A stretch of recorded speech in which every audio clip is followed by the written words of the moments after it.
This is Lauren. This is Trey. And this is the Partnership Podcast. Launch in, babe. So welcome back to the Partnership Podcast. Lauren has returned from her national tour. Mm-hmm. It was a smashing success and also accompanied by growing pains that we maybe anticipated. I think we knew some of it was going to happen. We knew some of it, but we didn't put guardrails up. Yeah, I mean, and we didn't know when it was going to come We didn't know. You all know that we know that these types of things happen. So to our credit, we have coaches and people to help us, support us in these transitions, these growth times. And yet, it's been a little rough. She did an event at the Soho House, knocked it out of the fucking park. Shout out to Eminem that came and saw us. Oh. Yes. Hi, guys. We love you. And shout out. Babe. That's also a really cute nickname. Have you guys gone by that? Honey, I think they're gay. So it was a big time success. The night before, Lauren and I had a wonderful, sexy champagne, hotel, dirty sex night. The day of the thing, a lot of nervousness. I was her number two, or I was her logistics assistant. We knocked it out of the park to get there, setting up, meeting the people at the Soho House. It was amazing. The event went really well. Afterward, I had a good time. Lauren was still on and in work mode. And then immediately after it was over, we both fought. For hours. And then we woke up fighting. When we say fighting? I got pepper sprayed in the face by her words. She instead of using our verbiage, she criticized me to my core. It wasn't anything nasty, but it just nuked me. Bad choice of words right now. It devastated me. And we had to repair the next day as best as we could. And then the following day, she got on a plane and I got on a train to go home. But it was all of this wonderfulness. I keep calling it a major. In golf, there's 4 majors a year where if you win a major, your whole career is set. And this was a major accomplishment for you. And performing at the Soho House, them wanting you back, just vibing with the people. And the staff were fucking amazing. Shout out to the staff if they have somehow found this podcast. You all are. They don't. They're busy. And but it was. I see you. It was all amazing, and then we fought, which is completely typical, apparently. Very typical. And very painful as well, which I would love to avoid. I will not. I refuse to go, yeah, it's inevitable, or this is part of it. I get it where, we keep calling, I mean, not calling it, but, we're exploring our shadow sides now, where it's, I dealt with envy. And I go, I never deal with fucking envy, envy of my wife. But I was dealing with envy. I was dealing with me wanting to be chosen. And that had to do with distance, where it's I didn't get cuddles, I didn't get kisses. I dealt with isolation because the baby was gone too. She was with her dad. You were in Vegas, and I was here. And so, and these shadow sides come out. Yes. How would you describe a shadow side? How, in your terms, as you're coming to know it, what does that mean? The opposite of abundance. Mm-hmm. What was I thinking about this morning? There's an infinite well of water or oil or whatever you want, but there's a well there, and then it's up to you whether or not you want to stop tapping into it. Patience, that's what I was doing. There was a well of patience, but it's wait a minute, Trey, this is infinite. It's up to you whether or not you want to tap into it. It's there. It's for you. It's never going to run out. It's your choice whether or not you want to dig or tap or whatever. That's a beautiful analogy. I like that. Thanks. Especially because we saw primary caregivers and coaches and adults in our life close the tap, walk away from the well often. And so I think the thing that we believed as little people is that there was not abundance. that there was a scarcity, in fact.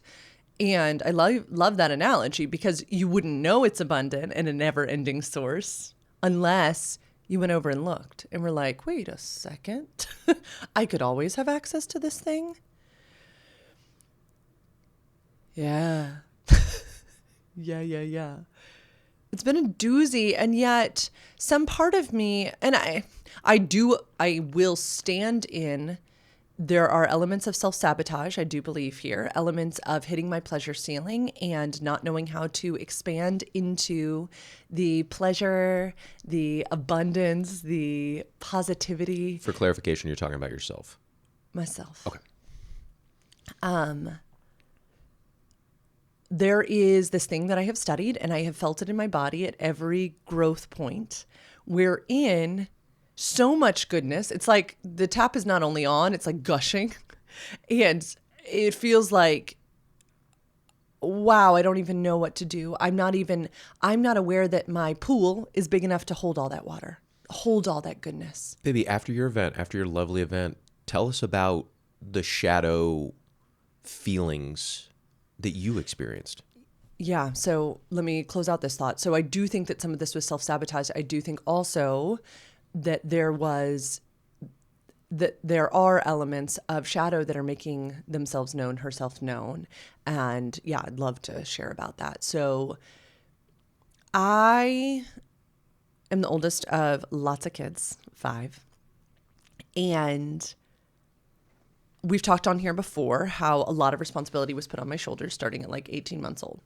The great thing about that is that I'm really good at doing things. I am really good at making something happen. I am really good at almost like believing the impossible is possible and working hard. And it's very admirable. And I actually don't want to let it go. I love that I can create things. I really can. The shadow side of that, which we are now calling Sissy, because all of my siblings call me Sissy, is that Sissy never learned and never was supported in and never was coached up on how to celebrate her successes, rest, chill, know that she'd done a great job. And there was never really space for her to do that. Now, that is a belief I formed. My siblings might have a different story. They might be like, yes, there was. You just didn't take time to. It was a belief I formed. And there are certain memories that came up as I've been doing the shadow work where others were celebrating and I needed to make sure everybody was safe, make sure everybody was okay, make sure things were still progressing forward or else we were not going to be okay. And those memories are stored in my body. So how this showed up right after my incredible event was, yes, it was magical. And Eminem know this, and others who are watching this podcast who are there, Elle knows this. It was magical. It truly was. It was like I found my people in a sold out room. Like it was magic. Then I hadn't thought through aftercare, and truly I hadn't thought through what if it's as tremendous of a success as that. I don't think I had allowed myself that imaginatory exercise, which now I have done and now I know. And I hadn't thought through, what I would need afterwards. Didn't know what I would need afterwards. And so my dearest friends and Trey are there with me celebrating afterwards. And I'm trying to come down, but I'm also very aware that I haven't closed the actual deal that I want to close. I really want to come back. I really want to lock in a monthly engagement. I really want to make this a reoccurring thing because it felt so good and I know I can. And I don't think there's anything shameful in that. But as you said, I still put myself on the clock. So unbeknownst to me, I slip into Sissy and I become hyper aware of still being kind of on, still being in the professional space. Still, there are folks around us who had been at my event, like we're in a public space. And so I'm still very aware of being witnessed, of being seen, and of wanting to ensure that this becomes a reoccurring thing. Now, I don't think anybody needed me to be performing still. This, I need everyone to hear, this is inside of me. This belief that my shadowy sides have really strongly clung to is that I'm not enough just as I am. I need to keep working to make this happen. So nobody knows kind of that I'm still doing this, but I am in a space. And meanwhile, my dearest friends are kicking back, relaxing, celebrating, having fun. Including your number two, including your like assistant for the night also, Yeah. which was me. Yeah. Because we didn't have a ceremony to go from number two assistant back to husband. Yeah. Open container, closed container. So I'm like witnessing this, but not really thinking anything of it. I'm really not. And this is what would happen with Sissy, is that I'm having a fun time. But then as everybody gets more fun, in this instance, more tipsy, but again, substances can be medicine or poison. I don't really hate substances, and yet there's connective memories. So everybody's getting a little more tipsy, except me. I'm like kind of sobering up. It's like as people are getting more tipsy, my body's like, no, no, no, no. And it's this like out of body experience because I like can feel it happening, but I also don't know why it's happening, and I don't know why. Like I should feel happy. Sure, and that's also a justification for like, hey, I'm still working. Exactly, but Yeah. I couldn't have told you that. I mean, what was so wild is I didn't have. You could have told or couldn't have? Couldn't have. Like this has taken a week to figure out what was going on in my body. Hindsight's lovely and clear and wonderful. I was not clear then. And yeah, so I do make the moves that I wanted to make. Them move sounds like there's ulterior motive. There was not. I had a deep wanting in my soul to make this happen again because it felt so good. I do not want to. That was beautiful. And I want to tell Sissy that. Had some deep conversations with all of those at Soho House. The staff was able to come up and talk to me and tell me those things that you had witnessed too. It was beautiful. So then we're leaving, and things like we hop on the elevator and Trey is now his most jovial self. Trey is the most fun, tipsy person you're ever going to be around in your life. So for those who do not know, ones in health and in celebration go to Enneagram 7, and they are the best time. And so Trey is like chatting up the people on the elevator. They're all laughing. They're talking about the best places to live in the city. And he's just jumping in, talking about the different boroughs. It's like, and he's just totally going with like, he is the master on the boroughs. It should have been sweet. And my body started freaking out. My body starts going into hyper embarrassment.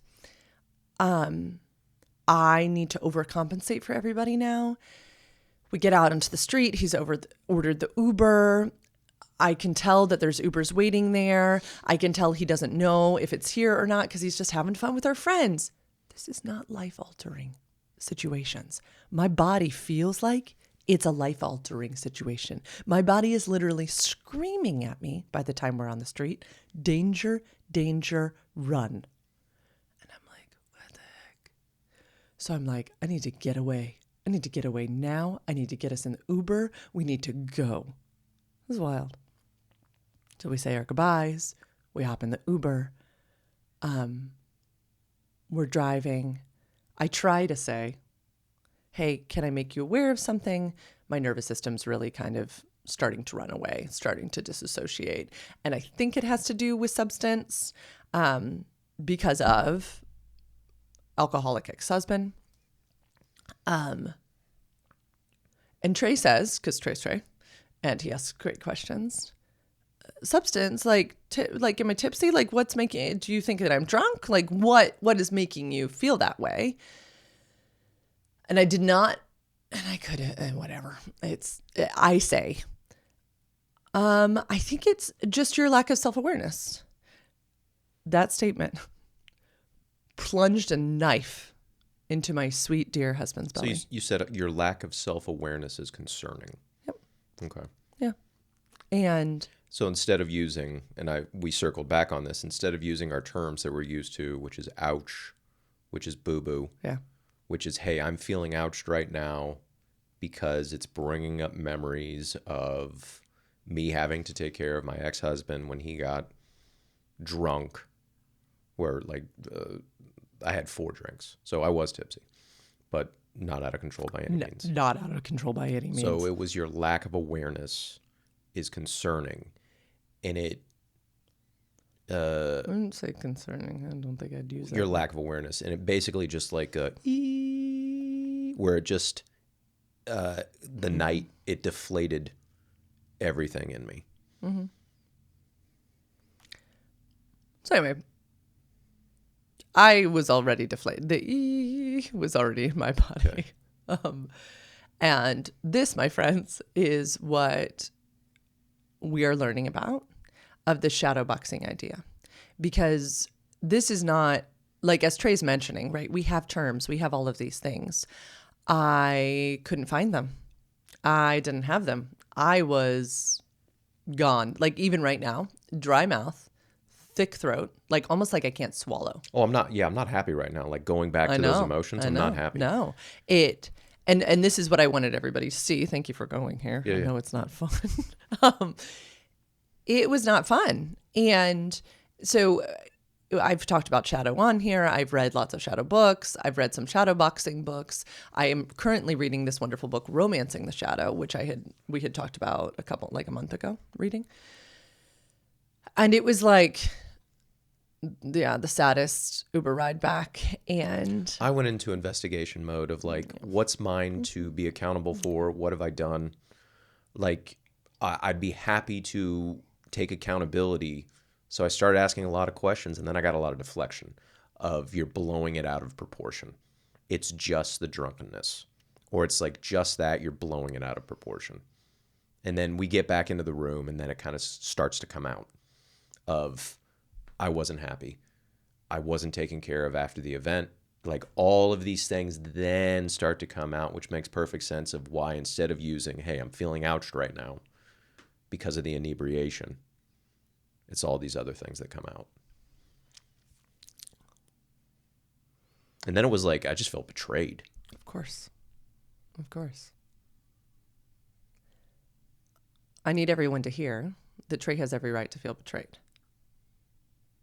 I also need everyone to hear that I wasn't trying to betray him. No. No. In shadow work, just the elementary surface level of what I know, it doesn't have to be rational. So trying to rationalize irrational thoughts is a fool's errand and a defense mechanism. When I shared, a week later when Lauren got home, when I shared the shadow stuff that came up in me and the notes I took, and I met with our person, I opened the container, and one of the things was, this is scary for me to share. This is not rational. So what Lauren was going through was completely, it doesn't have to be rationalized. And my job is to not force her to rationalize things, because that's what I want to go to. Of course. Why? What's the linkage? And I think it's very common, especially for people like me that are built like me. They're like, what's the cause? How do we get here? Where it's like, fucking go try to control the wind, man. Go get in the ocean and try to bend it to your will. Like, chill the fuck out and listen. You can't do it in the moment, though. The best thing we can do is, like, when it happens again, have the tools of sharing, hey, I'm experiencing a lot of shadowy stuff right now. Like, can we please not try to rationalize it? Can I have space? Can we go to curiosity? Can I have patience? You know, what can you provide? Because that night I didn't want to be touched. Oh, I know. Where I was like, stay the fuck away from me. I didn't say it, but I felt it because it was I don't trust you. Of course. Where it's like, was it all a mask? Was it all? And then it's like, hey, why don't you ask for what you want? That's what my body wants to scream. Where it's like, hey, professional,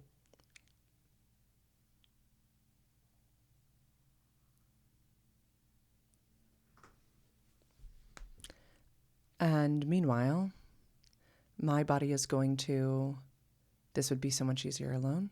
I know I'm hurting him. Which we had to deal with as well, because Lauren she goes, we talked about this maybe a month ago. Yep. Where I was like, how about I release you? And I go, what does that look like? Right. And it's like, how about we like separate? And then it got brought up again while you were in Vegas and I was in. So interestingly enough, as everybody can probably witness, this is Trey's fight trauma response and my flight trauma response. And we are not alone. This is a studied over decades concept. This is not, we're not broken. We're not odd. We're highly broken. We're highly broken. This is primal shit that comes up in our bodies in order to survive. And that is 100% what it feels like. The body is in, let me survive, let me survive. And I think, couldn't you feel that in your bones? I mean, part of my survival thing was like, I should have never been there. Yeah, I'm sure. Why the fuck am I here? Right. Like, if I get this version of you, why the fuck am I here? No. Do you want to share any of the shadowy things since we're kind of here, or no? 100%. No. You do? Yeah. Okay.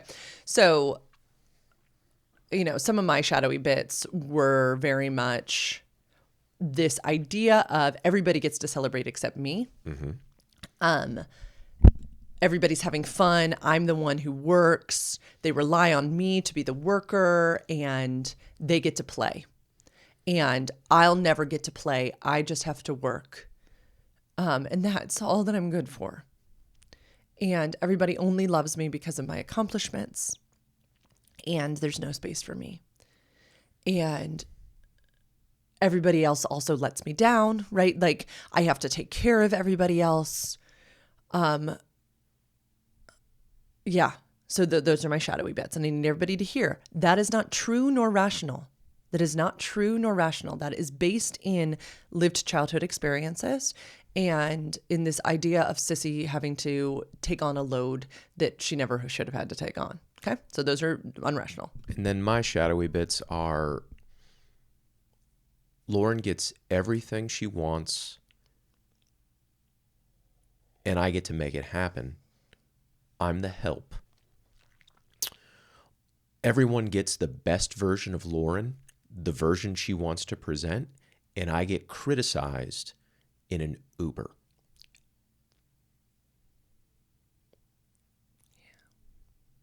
I'm the help.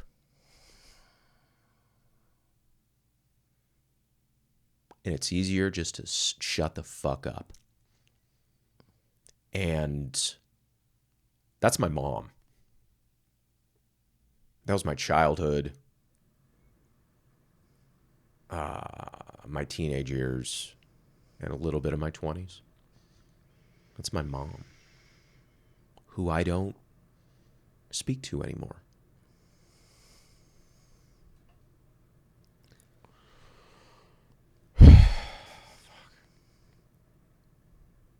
It's easier to talk about like sex toys and positions. 5 tips that'll make your partner squirt. I'm not that kind of sex educator. Yeah. Interestingly enough, too. So not only are we dealing with all of these things, we were low resiliency. Everybody knows on here how we do resiliency scores. Fuck yeah, that needs to be factored in. That's got to be factored in. We were fucked up on sleep. We were so exhausted. So never again. There are some easily implementable things that we've already changed. So we took a night train up so that I could have a full work day on Saturday. We got in at like 2. We got the place at 3. Then we needed to switch rooms on the day of, so we couldn't even go back and take our nap that we had been looking forward to. Where were we walking around where I just needed to go back to the room because I was like, oh my God. Yeah, I mean, it was that day that we should have been able to go back to our room to sleep, but they couldn't change us over. I woke up at 6:30 in the morning. We're early risers over here, and so even though we got in we were asleep by 3, our bodies still like naturally woke up at 6:30. We tried to rest. We did our darndest. We were fucked up. Yeah, we did. We had our sexy night, and we wanted to have our sexy night. We weren't gonna like compromise that. And that was a necessary thing for me because I wanted to not show myself, but invite myself to experience pleasure alongside professionalism and alongside work. I wanted to have a weekend where it wasn't all just work and performance. I was trying. And so, but yeah, but come Monday, we still weren't rested. Again, we tried. We had very restful days. We didn't commit to things. We didn't bebop around the city. We didn't see family. We didn't see friends. He loves it when I use old-fashioned phrases. Bebop? Bebop. Gallivant. Frolic. We didn't do any gallivanting. Anyway, then we had my event, which, again, was beautiful. It doesn't negate the beauty of my event. But then we tried to go to sleep. It was wild because Trey and I, when we go to sleep, there's cuddles, there's affection, there's all this types of stuff. And then we do separate, but there is like energy flow.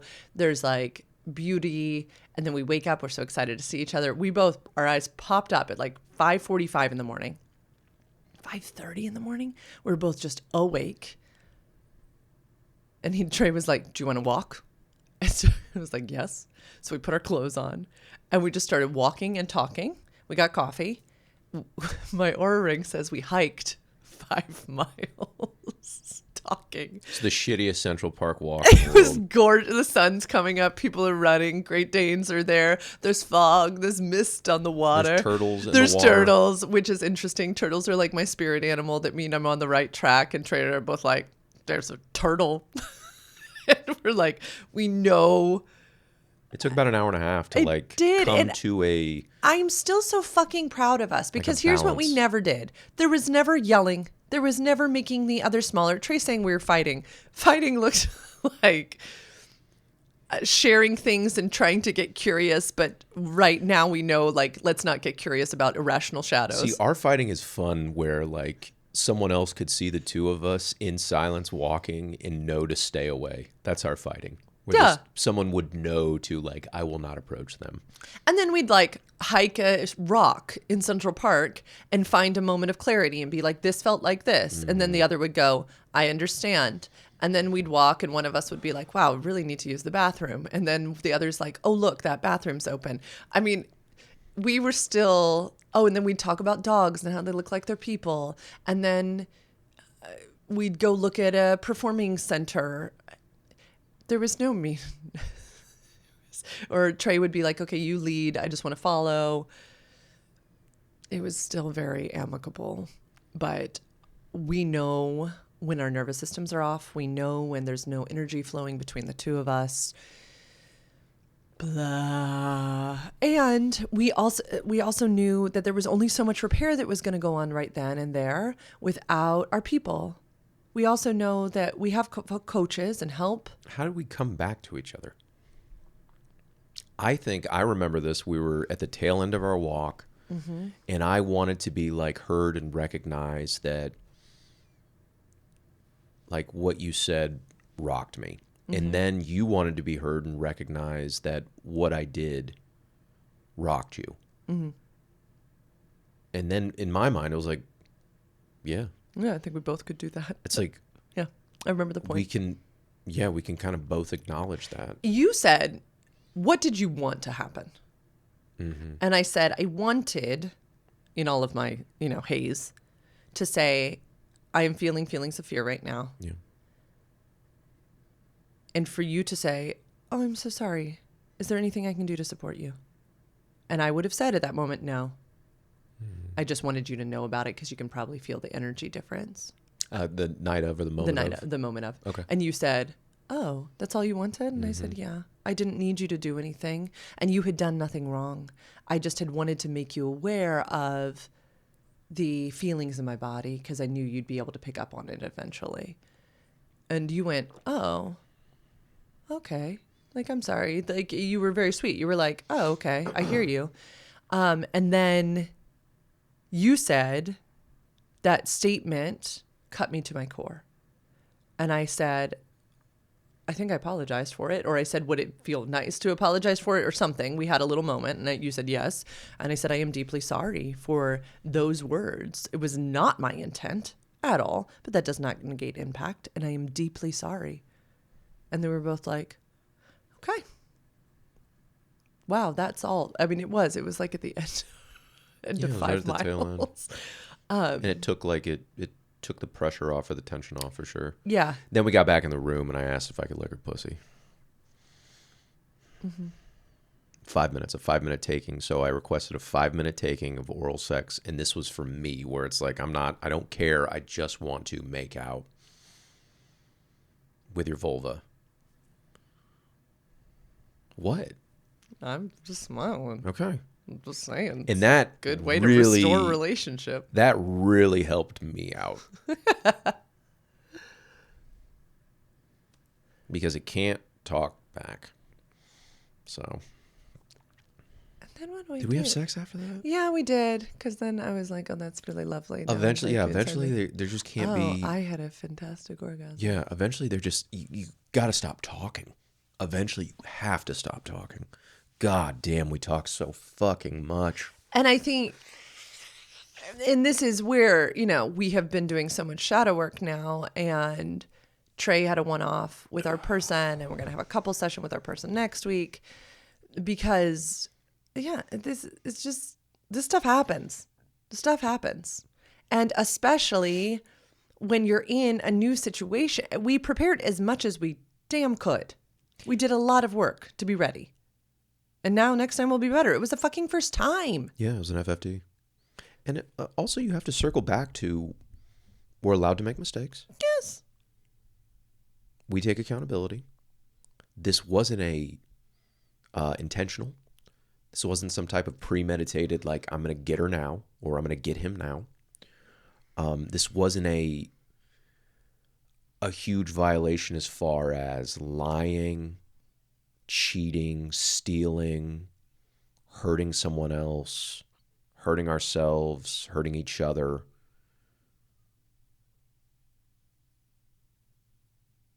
And like, you're still my very, very favorite person on earth. You're still my very, very favorite person. In fact, I think you're my more favorite person. I think you're my more favorite person now. When I was on my way home from Vegas, so Trey's correct, we put me on a plane, put him on a train. The next day, so the day of oral sex and healing and walking, the next day we went on a plane. Yeah. And the rest of the day was lovely too.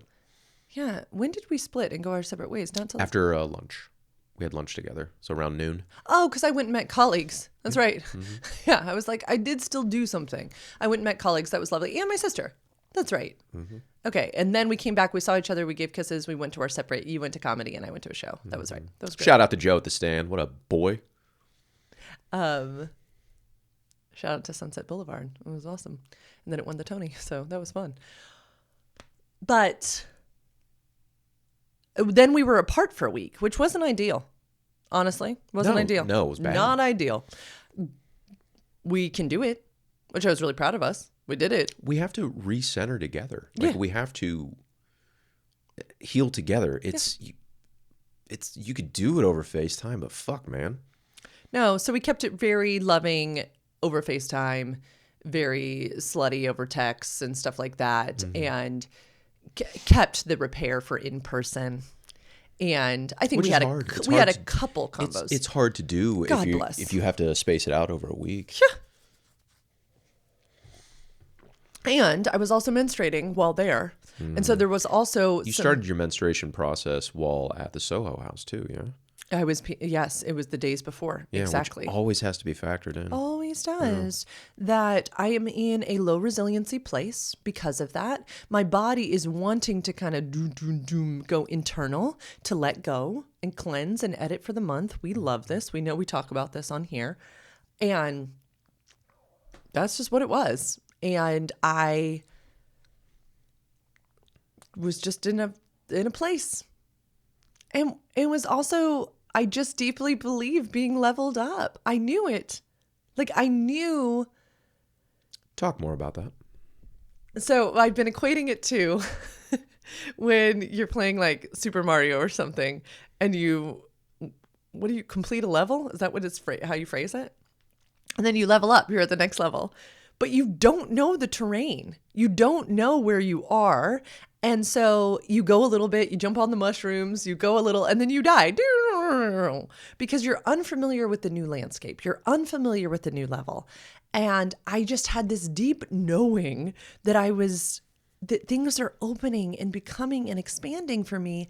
And each time that happens for me, there's a period of mourning. There's a period of growing pains. There's a period of discomfort as I'm becoming this next level of myself. And it's never not happened. I have to tool up. I have to get new resources. I have to learn new skills. And I refuse to make myself feel badly for that because I'm at a new level. I don't know what I don't know yet. And I can learn, and I am very fast at learning now. We're already like, ooh, we're going to make it 4x6, and it's going to have aftercare menu, and we're going to be able to be like this, and this. And now lodging is at my location, and that's going to be so nice because I can go and I can decompress and I can brag. My coach Robin and I did this yesterday. She had me do 10 brags out loud to her. Did you tell Robin I said hi? Yes, I did. And it was so uncomfortable. And that's what we got to, is that if I can't brag on myself, then how the fuck am I supposed to accept compliments from other people? Brag, rest, celebration. Got to. Yeah. And so I need to go to the mirror. I need to do a whole process by myself, maybe to you, right? Maybe it's not that I need other people's affirmation of a job well done. Maybe I need to believe that I have done a good job. And I knew it in my belly. There is this piece of me that cannot say it because of indoctrination that pride goeth before a fall. Indoctrination that's somehow selfish and disgusting if I believe I'm good at what I do. And what's wild is I do believe I'm good at what I do. Anyone who was in that room that night knows it. It was magic. There were some moments where all of a collective happened. You could have heard a pin drop because it was so true and right and good. And yet there's Robin and I were talking about it yesterday, this connection that needed to happen from my sacral knowing to my head. That's my work. So yes, wow, I'm learning all these tools, but I didn't have them. And I knew that we were going to run into what we ran into. And the reason I'm more obsessed with you now than ever is that you're the type of man who levels up with me. And I never doubt it. I'm scared that there's going to be a time where you're like, whoa, no thanks, you go on by yourself. But you don't. And you sit there and you look at my shadow and you're like, oh my God, where is this coming from? I had to ask myself that. It's like, do you want a different partner? Do you want a partner that pursues dreams of stardom? Do you want a partner that wants to do a social media thing? Do you have a partner that wants to build all these businesses? Yeah, you had to ask me if I wanted I'd ask you that. Where yeah. it's do you want somebody else? And then because I don't have those dreams anymore, or almost been there, done that. Yeah, been there, done that. Yeah, I have a successful business. I was a film star already. I've kind of done all this, and so it's just one of those things. Do you want that type of partner? And I had to ask you. Don't. Best friend Jay was saying this, that you've achieved all of those things. They were just in lives before me. You've built a film career. You've built an athletic career. You achieved your largest dream that you set out to do with that. And now you've built a third career that's thriving and have moved yourself across the country to have the life that you dream of. And all the audience is going to be like, and what about those golf dreams? Okay, you are pursuing big dreams too. No, I want you. Who you are at your essence is everything I need and more. Everything I want. No, I get fearful in my shadowy bits that I will be too much, of course, right? That I am a lot to handle. No, I don't want that. And I also don't want to achieve the great things that I desire and be alone. Yeah, the cost of blowing up your family. I'm not interested in that. And also, what a hypocrite. I teach relationships. And so interestingly enough, I'm often glad when these moments come after big moments of success because I think it's the real shit. I do. And I think the partnerships that we should all look to are the real ones, not the perfect ones. This is good. And containers go through seasons where they need to break apart and then be rebuilt so that they can hold the newer versions of the partnership. And I think that's what had to happen and I laid in bed the other day and I looked at you and I was like, did you always know this was going to happen? This level of abundance for my career, for this voice that I have, this knowledge that I have. And you were like, yeah, this is what I always saw. And so it's me just getting on the same page with that. I doubt this is as surprising to you, which is beautiful. But again, you said it's your mom in your head and in your shadow. And yeah, these are my parents. And I don't think your mom or my dad intended to fuck our brains up so much. I don't think that was even the intention of our parents, but it's there. And it's how most of us grow and develop. And so it's us slowly but surely pushing that away and saying, no, we're not going to be constrained by that. We are going to build our own containers around this relationship. And so when I was coming home on Wednesday of last week, you texted me a photo of you with our person, Dr. Jolie, and said great session or something. And I thought, and I think you said I really needed, I was confronting some shadow or something this morning. And I said, good session. Because in my body, I was like, oh no, like, did I do something, and I had to fight. No, this is his work for him. And you texted back just like kind of 3 different sentences and said, I've never desired you more in my life is what you ended it with.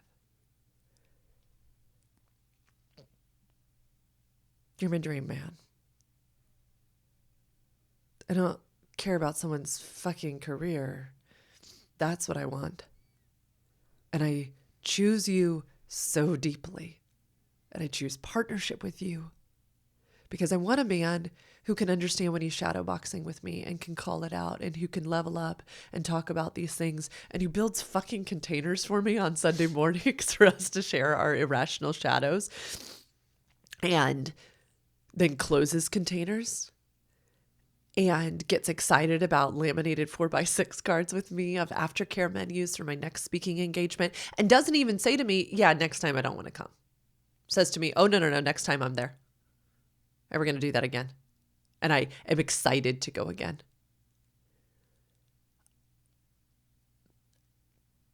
I know that I am a lot. And I am coming to grips with the fact that I want to be a lot. And you have not only always seen my a lot, you have always been in love with my a lot and have wanted me to be more. It is not you that I am boxing with. It is old stories. It is old narratives. And I am so sorry that you have to be the brunt of it sometimes. And you're exactly right. Others get a prettier version. And you get it all. And I am so thankful that you never push me away, that you take 5-mile walks with me. Yeah.